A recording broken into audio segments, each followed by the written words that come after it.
Hi, my name is Ed Faison, Ecologist at the Highstead Foundation and Associate at the Harvard Forest.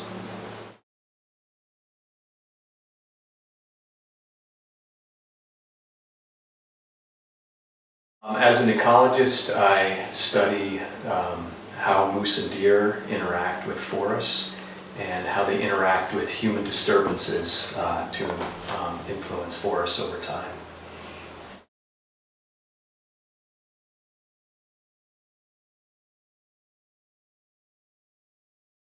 So in the 1600s, moose and deer were part of a complete forested ecosystem that included several top predators, including wolves, mountain lions, black bears, as well as native human hunters. And these animals ranged through a forest that was dominated by oaks, white pine, American chestnut.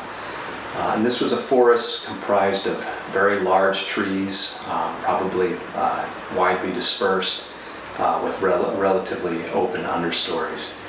Now, in the northern parts of central Massachusetts, these forests would have graded into more beech, hemlock, and maple forests.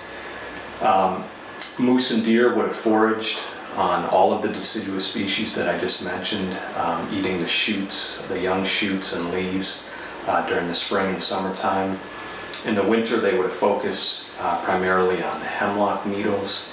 And in the fall, deer especially would have consumed the abundant acorns, beech nuts, and chestnuts. Now, competing with the deer for these abundant nut crops was the passenger pigeon. And the passenger pigeon was once the most abundant bird on Earth, and flocks numbering in the millions used to descend on Massachusetts, which was part of their core nesting territory in the eastern deciduous forest. And if we were to look up into the canopy of some old oaks and beeches and chestnuts in the 1600s, we would have probably noticed some injuries, past injuries, including broken limbs from the sheer weight of these birds and the sheer density of these birds and their roosting flocks in these trees.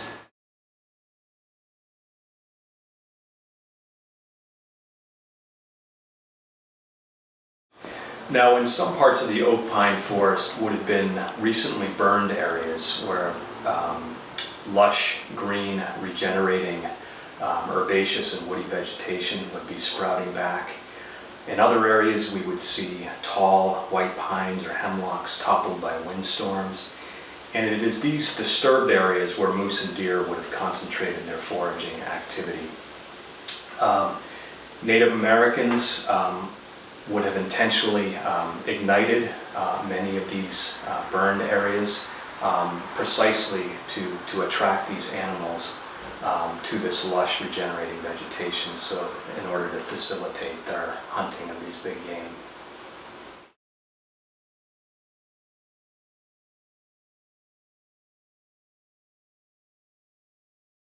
Now, instead of human set fires as an important disturbance in the landscape in the 1600s, today we have scattered timber harvests, which serve as important foraging habitat for moose and deer.